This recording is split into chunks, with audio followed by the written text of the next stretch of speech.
नमस्कार दोस्तों, आज हम करने वाले हैं ब्रिटिश शासन का भारतीय अर्थव्यवस्था पर प्रभाव। ब्रिटिश का जो शासन था इसका भारत की अर्थव्यवस्था पर क्या प्रभाव पड़ा था, इसकी इसी चैप्टर को हम पढ़ रहे हैं। और इस चैप्टर में जो है हमने पार्ट 1 ऑलरेडी कंप्लीट कर लिया है। पिछले वीडियो में जो है हमने इसे कर लिया था और आज हम करने वाले हैं पार्ट 2। और Lucent MCQ for all exam नामक एक प्लेलिस्ट बना हुआ है जिसमें हमने जो है इसका पार्ट 1 अपलोड कर दिया है। और इससे पहले भी जो है आधुनिक भारत से संबंधित बहुत से चैप्टर्स के वीडियोज उस प्लेलिस्ट में अपलोडेड है। उसी के साथ साथ जो है प्राचीन भारत और मध्यकालीन भारत से संबंधित जितने भी चैप्टर्स है उसका भी जो है हमने वीडियो जो है एमसीक्यू बेस्ड क्वेश्चन का ऑलरेडी अपलोड कर दिया है। एक ही प्लेलिस्ट में सभी वीडियोज अवेलेबल है। प्लेलिस्ट का नाम है Lucent MCQ for all exam. एक बार उस प्लेलिस्ट को विजिट करना ना भूलिएगा। तो शुरू करते हैं वीडियो को। आज जो है 31 से करेंगे, 30 तक हमने पिछले वीडियो में कर लिया था पार्ट 1 में। और चैनल पर नए हैं तो प्लीज चैनल से जुड़ जाइए, चैनल को सब्सक्राइब कर लीजिए। क्वेश्चन है, अंग्रेजों द्वारा रैयतवाड़ी बंदोबस्त लागू किया गया था। तो रैयतवाड़ी व्यवस्था जो है लागू की गई थी मद्रास प्रेसिडेंसी व बम्बई प्रेसिडेंसी में। करेक्ट आंसर इसका हो जाएगा ऑप्शन डी, मद्रास प्रेसिडेंसी व बम्बई प्रेसिडेंसी। नेक्स्ट क्वेश्चन है क्वेश्चन 32, भारत में उपनिवेशी शासन के संदर्भ में 1883 ईस्वी में पारित इल्बर्ट बिल का उद्देश्य था। तो देखिए इल्बर्ट बिल का क्या उद्देश्य था, ये बहुत ही इंपॉर्टेंट क्वेश्चन है। इल्बर्ट बिल से संबंधित जो है प्रश्न आपके एग्जाम में हर बार पूछे जाते हैं।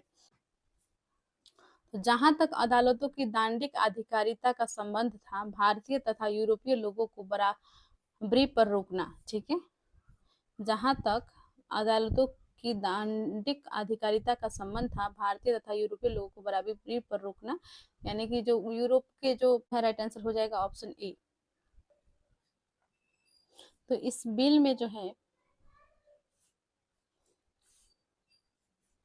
इल्बर्ट बिल में जो है जो 1883 में पारित हुआ था, इस बिल में जो है कहा गया था कि भारतीय न्यायाधीश को जो है अधिकार दिया गया था यूरोपियों के लोगों पर जो है मुकदमा चलाने की जो है अधिकार दिया गया था।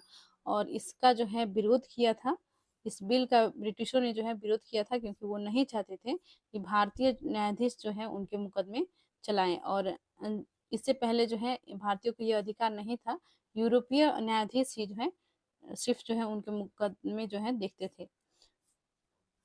तो इसका जो है यहाँ पे दिया गया है कि इसका उद्देश्य क्या था। तो जहां तक अदालतों की दांडिक अधिकारिता का संबंध था, भारतीय तथा यूरोपीय लोगों को बराबरी पर रोकना। करेक्ट आंसर इसका हो जाएगा ऑप्शन ए।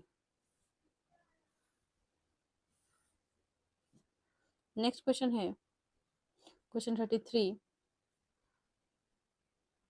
सूची ए को सूची 2 के साथ सम्मिलित कीजिए और सूचियों के नीचे दिए गए कोड का प्रयोग कर सही उत्तर करिए। तो यहाँ पे देखिए सूची 1 और सूची 2 दिए गए हैं, इसे मैच करके जो है कोड में आंसर बतानी है। ठीक है, तो कर लेते हैं इस प्रश्न को। बड़े सामंतों को आवंटित भूमि, इसे जो है कहा जाता था जागीरदारी प्रणाली। ठीक है, जो बड़े सामंतों को जो भूमि जो है दिया गया था, इसे जो है क्या जागीरदारी प्रणाली के तहत दिया जाता था। ठीक है, मालगुजारी के इजारेदारों अथवा तहसीलदारों को आवंटित भूमि, इसे जो है जमींदारी प्रणाली कहा जाता था।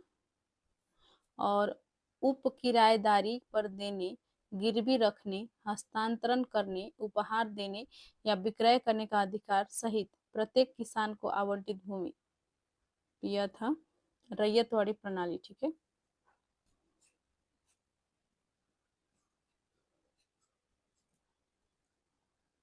ग्राम्य स्तर पर की गई भू राजस्व बंदोबस्त, ग्राम्य स्तर पर की गई भू राजस्व बंदोबस्ती, यह था महलवाड़ी प्रणाली।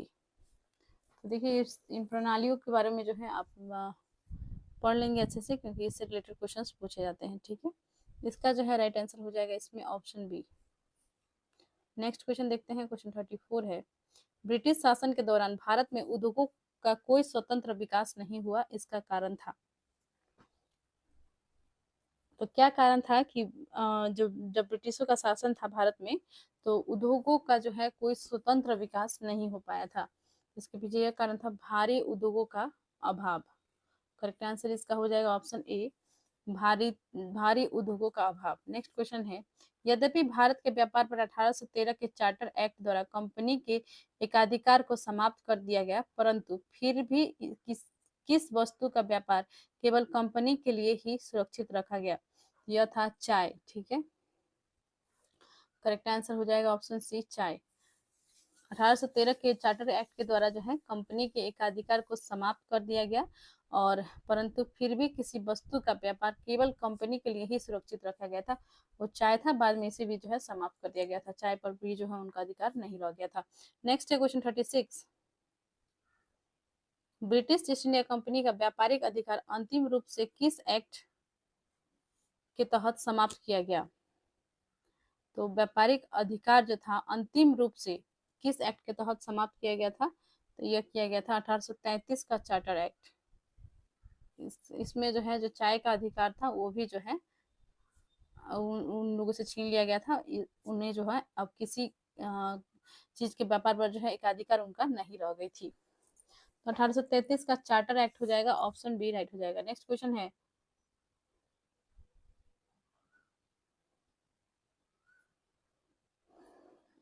क्वेश्चन 37 है, स्थायी बंदोबस्त 1793 के अंतर्गत जमींदारों की अपेक्षा की गई थी कि वे खेतीहरों को पट्टा जारी करेंगे।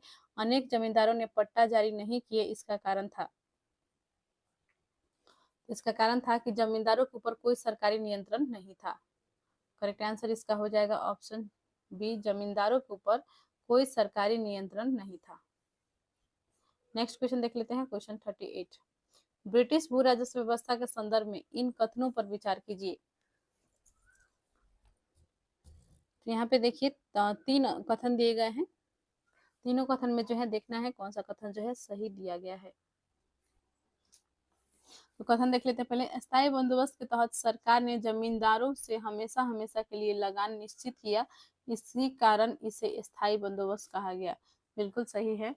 स्थायी बंदोबस्त के अंतर्गत ही जो है जो किसान से जो है लगान लेने के लिए, ठीक है, जमींदारों से हमेशा हमेशा के लिए लगान निश्चित किया, इसी कारण जो है इसे स्थायी बंदोबस्त कहा गया। बिल्कुल सही है। नेक्स्ट ऑप्शन है, रैयतवाड़ी व्यवस्था के तहत सरकार ने रैयतों से लगान निश्चित किया, इसी कारण इसे रैयतवाड़ी व्यवस्था कहा गया। यह भी सही है।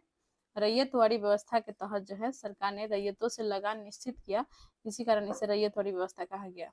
नेक्स्ट है, महलवाड़ी व्यवस्था के तहत प्रत्येक खेत के आधार पर भू राजस्व निर्धारित नहीं किया गया, बल्कि प्रत्येक महाल जागीर का एक भाग के अनुसार निश्चित किया गया, इसलिए यह व्यवस्था महलवाड़ी व्यवस्था कहलाई। यह भी सही दिया गया है। तो तीनों कथन जो है इसमें सही दिया गया है। जो ब्रिटिश का भू राजस्व व्यवस्था थी उससे संबंधित जो है ये तीनों कथन सही है। तो इसका जो है राइट आंसर हो जाएगा ऑप्शन डी 1, 2 और 3। नेक्स्ट क्वेश्चन देखते हैं, क्वेश्चन 34 है, ब्रिटिश शासन के दौरान भारत में उद्योगों का कोई स्वतंत्र विकास नहीं हुआ। ये प्रश्न हमने कर लिया था, ठीक है, एक सेकेंड। क्वेश्चन 39 से देखेंगे, सुमेलित कीजिए। सूची 1 में भू राजस्व व्यवस्था दिए गए हैं और सूची 2 में व्यवस्थित व्यक्ति, माफ कीजिएगा, संबंधित व्यक्ति दिए गए हैं। तो इसका जो है मैच करना है। तो देखिए स्थायी बंदोबस्त जो है यह लागू किया था कार्नवालिस, चार्ल्स ग्रांट और जॉन सोर ने। करेक्ट हो जाएगा इसका 1। रैयतवाड़ी व्यवस्था यह किया था captain Read, Thomas Munro, Elphinstone, ठीक है। और महलवाड़ी व्यवस्था होल्ट, मैकेंजी, मार्टिन बर्ड, इससे ये संबंधित थे, ठीक है। तो इसका जो है राइट आंसर हो जाएगा ऑप्शन ए। क्वेश्चन 40 देख लेते हैं, महलवाड़ी व्यवस्था जिन क्षेत्रों में लागू की गई थी उनमें शामिल थे। तो ऑप्शन है गंगा घाटी, दोआब के उत्तर पश्चिमी प्रांत, पश्चिमी उत्तर प्रदेश, मध्य भारत के कुछ भाग, मराठों के अधिकृत प्रदेश, पंजाब। तो किन किन क्षेत्र में जो है महलवाड़ी व्यवस्था लागू की गई थी?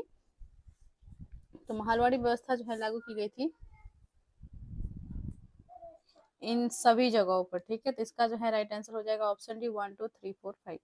नेक्स्ट है क्वेश्चन 41, सूची 1 को सूची 2 से सुमेलित कीजिए। तो देखिए बंगाल काश्तकारी अधिनियम दिया गया है। बंगाल काश्तकारी अधिनियम जो है जब पावना विद्रोह हुआ था, तो पावना विद्रोह में जो है किसानों की जो है जंगल हड़पी, माफ कीजिएगा, जमीन हड़पी जा रही थी, और जिसके कारण जो है उन्होंने विद्रोह कर दिया था, पावना विद्रोह, और बंगाल के क्षेत्र में हुआ था। और उसके पश्चात जो है ब्रिटिशों ने जो है इस एक्ट को पारित किया, बंगाल काश्तकारी अधिनियम 1885 में इसे पारित किया। और उसके पश्चात जो है उन्होंने जो जमीन थी जो किसानों की, उन्हें ही उनका जो है स्वामी माना, यानी कि उन्हें जो है भू स्वामित्व का अधिकार मिल गया था। तो सफल माना गया ये पावना विद्रोह का जो आंदोलन था, ठीक है। और बंगाल काश्तकारी अधिनियम जो है इसी के लिए जो है यह एक्ट पारित हुआ था, तो ये 1885 में हुआ था। नेक्स्ट है अवध लगान अधिनियम एवं मद्रास काश्तकारी विधेयक। तो यह जो है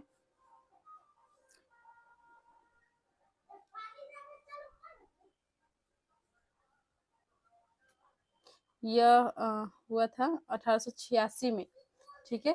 दक्कन काश्तकारी अधिनियम यह पारित हुआ था 1879 में। मध्य प्रांत काश्तकारी विधेयक यह पारित हुआ था 1883 में। तो इसका जो है राइट आंसर हो जाएगा ऑप्शन ए। नेक्स्ट क्वेश्चन देखते हैं, क्वेश्चन 42। आधुनिक शिक्षा के संदर्भ में शिक्षा का माध्यम को लेकर उठे प्राच्य आंग्ल विवाद का अंत मैकाले के प्रपत्र 1835 से हुई। इनके अनुसार किस भाषा को भारत में शिक्षा का माध्यम स्वीकार किया गया? तो किस भाषा को जो है भारत में शिक्षा के लिए स्वीकार किया गया था? तो यह था अंग्रेजी भाषा। करेक्ट आंसर इसका हो जाएगा ऑप्शन डी। क्वेश्चन 43 है, भारतीय शिक्षा का मैग्ना कार्टा महाअधिकार पत्र कहा जाता है। तो इसे किसे जो है कहा जाता है? भारतीय शिक्षा का मैग्ना कार्टा महाअधिकार पत्र जो है कहा जाता है वुड का घोषणा पत्र, वुड डिस्पैच 1854 को, ठीक है। वुड का घोषणा पत्र, वुड डिस्पैच 1854 को। नेक्स्ट है क्वेश्चन 44। किसने 1911 में प्राथमिक शिक्षा को निःशुल्क एवं अनिवार्य बनाने वाला विधेयक इंपीरियल लेजिस्लेटिव काउंसिल में प्रस्तुत किया, जिसे प्राथमिक शिक्षा का मैग्ना कार्टा कहा गया? तो इसका जो है इसे जो है इस विधेयक को जो है प्रस्तुत किया था गोपाल कृष्ण गोखले ने, जिसके तहत जो है प्राथमिक शिक्षा को जो है निःशुल्क एवं अनिवार्य शिक्षा बनाया गया था। तो इसे जो है प्राथमिक शिक्षा का मैग्ना कार्टा कहा जाता है। गोपाल कृष्ण गोखले द्वारा जो है यह काउंसिल में प्रस्तुत की गई थी। करेक्ट आंसर इसका हो जाएगा ऑप्शन ए। क्वेश्चन 45 है, शिक्षा से संबंधित आयोग समिति की पहचान करें। तो इसमें जो है 4 समिति दिए गए हैं, हर्टोग समिति, लिंडसे आयोग, सप्रू समिति, सार्जेंट योजना। तो 4 जो है दिए गए हैं, और इनमें से जो है कौन जो है शिक्षा से संबंधित है? तो ये चारों जो आयोग हैं, ये चारों जो है संबंधित है शिक्षा से, ठीक है। तो इसका जो है राइट आंसर हो जाएगा ऑप्शन डी।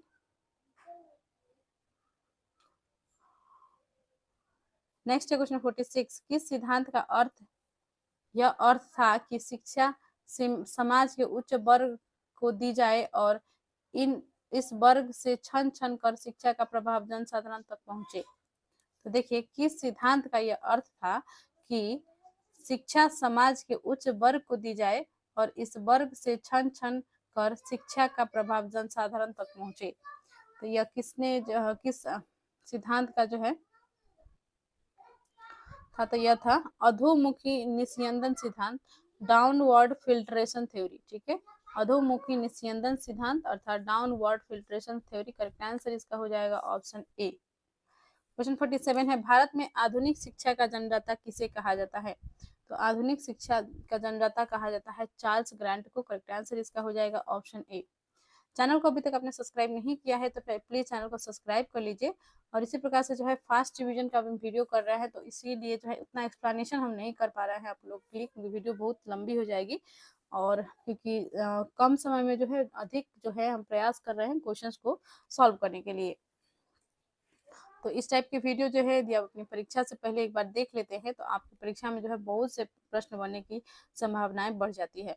तो पूरा वीडियो को जरूर देख लीजिएगा। Lucent MCQ for all exam नामक प्लेलिस्ट है, उसे भी विजिट करके उनमें जितने भी वीडियोज अपलोड हो चुके हैं उनमें भी देख ले। क्वेश्चन 48 है, हिंदू कॉलेज कोलकाता 1817 जो कि पाश्चात्य पद्धति पर उच्च शिक्षा देने का प्रथम कॉलेज था, जिसका धार्मिक शिक्षा से कोई संबंध नहीं था, की स्थापना किसने की?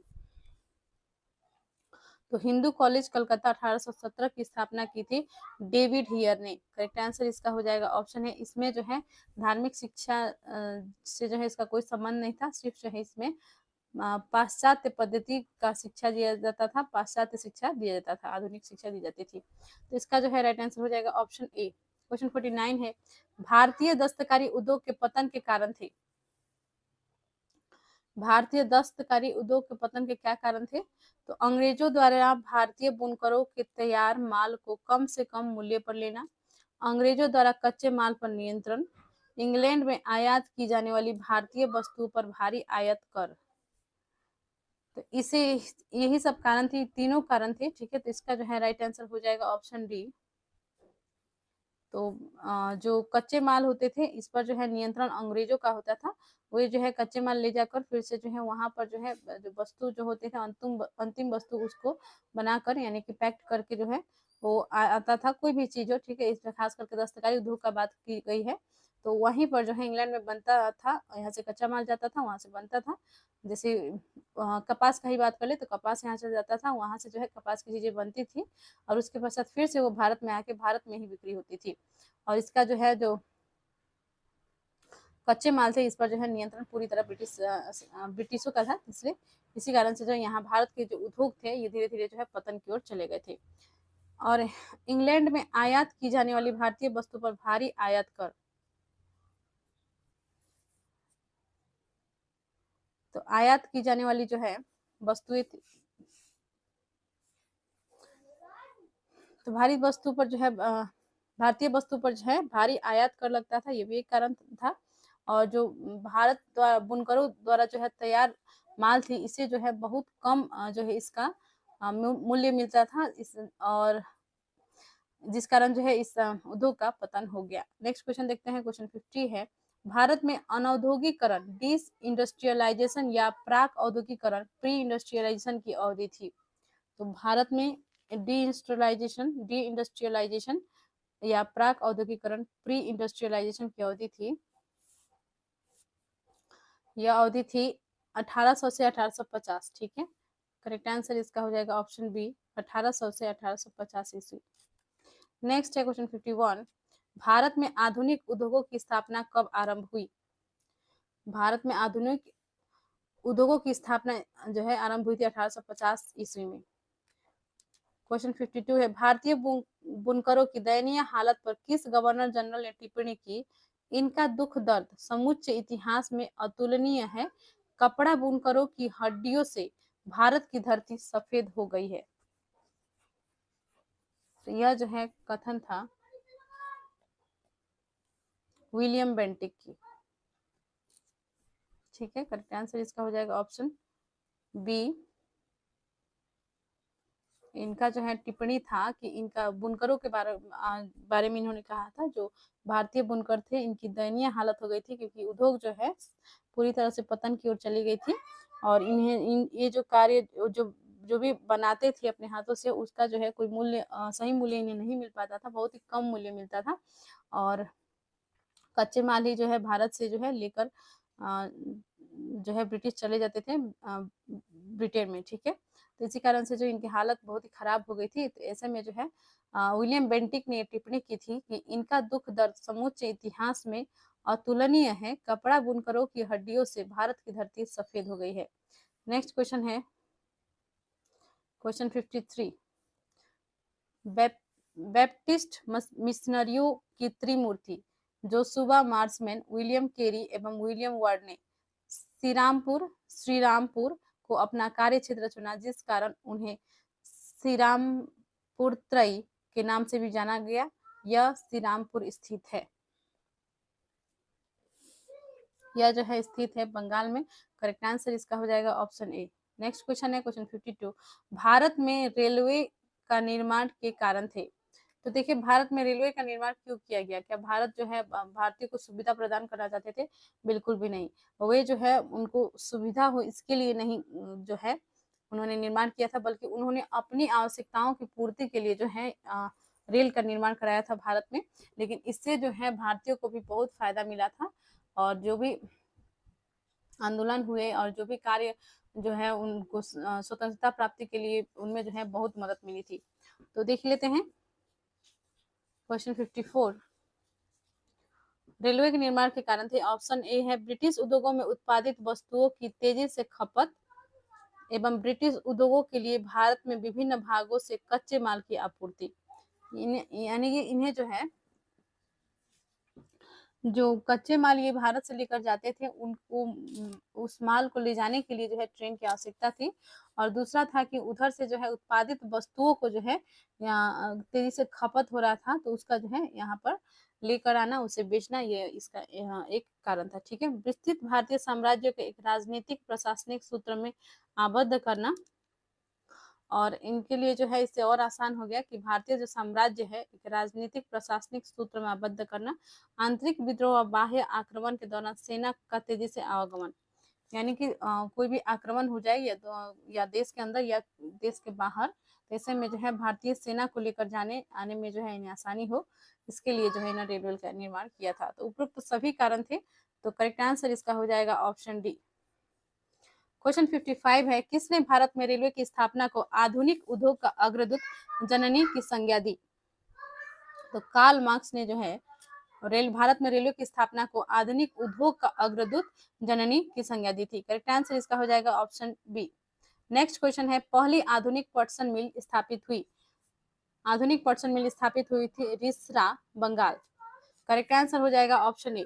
क्वेश्चन 57 है, पहले आधुनिक लोहा इस्पात उद्योग की स्थापना कहाँ हुई?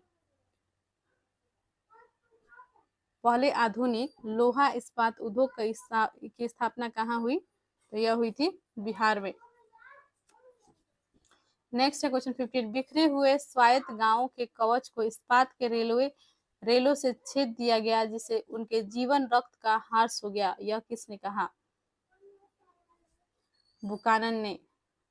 बिखरे हुए स्वायत्त गांवों के कवच को इस्पात के रेलों से छेद दिया गया जिससे उनके जीवन रक्त का ह्रास हो गया, यह किसके कथन है? ये जो है किसने कहा था? बुकानन ने। करेक्ट आंसर हो जाएगा ऑप्शन बी। नेक्स्ट है क्वेश्चन 59, भारतीय राजाओं द्वारा कर लेना सूर्य द्वारा भूमि से पानी लेने के समान था कि पुनः वर्षा के रूप में भूमि पर उर्वरता देने के लिए वापस आता था, पर अंग्रेजों द्वारा लिया गया कर भारत में वर्षा न कर के इंग्लैंड में ही वर्षा करता था, यह कथन किसका है? तो यह कथन था आरसी दत्त का। वे जो है इस कथन के तहत जो है उन्होंने जो भारतीयों का मर्म था उन्हें समझाने के प्रयास किया है। तो और जिस प्रकार से जो ब्रिटिशों का शोषणकारी नीतियां थी, जिस तरह से जो शोषण करते थे, उसे जो है समझाने के प्रयास किया है कि भारतीय राजाओं द्वारा कर लेना सूर्य द्वारा भूमि से पानी लेने के समान था। ठीक है, और जो कि पुनः वर्षा के रूप में भूमि पर उर्वरता देने के लिए वापस आता था। सूर्य जो है पुनः जो है वर्षा के रूप में भूमि पर उर्वरता देने के लिए वापस आता था, पर अंग्रेजों द्वारा लिया गया कर भारत में वर्षा न कर इंग्लैंड में ही वर्षा करता था। ठीक है, तो इसका जो है ये कथन जो है आरसी दत्त का है। नेक्स्ट क्वेश्चन है क्वेश्चन 60, हमारी पद्धति बहुत कुछ स्पंज की तरह काम करती है, यह गंगा के तटों से सभी अच्छी चीजों को सोख लेती है और टेम्स के तटों पर उन्हें निचोड़ कर गिरा देती है, यह उक्ति किसकी है? तो यह उक्ति है जॉन सुलिवान की। करेक्ट आंसर इसका हो जाएगा ऑप्शन डी। इस वीडियो में जो है हमने 30 प्रश्नों को कंप्लीट कर लिया है, ये पार्ट 2 था, और नेक्स्ट वीडियो में जो बचे हुए क्वेश्चन है हम पार्ट 3 में कंप्लीट कर लेंगे। तो मिलते हैं नेक्स्ट वीडियो में। चैनल को प्लीज सब्सक्राइब करें, वीडियो को लाइक एंड शेयर करें, कमेंट करें, और साथ में Lucent MCQ for all exam नामक जो प्लेलिस्ट बना हुआ है उसे देखना ना भूलें। और हिस्ट्री मैराथन नामक भी एक प्लेलिस्ट बना हुआ है जिसमें हमने जो हिस्ट्री से संबंधित जितने भी मैराथन वीडियोज है और मैराथन वीडियोज है उसे हमने अपलोड कर दिया है। तो दोनों प्लेलिस्ट को जरूर विजिट कर लें। मिलते हैं नेक्स्ट वीडियो में। धन्यवाद।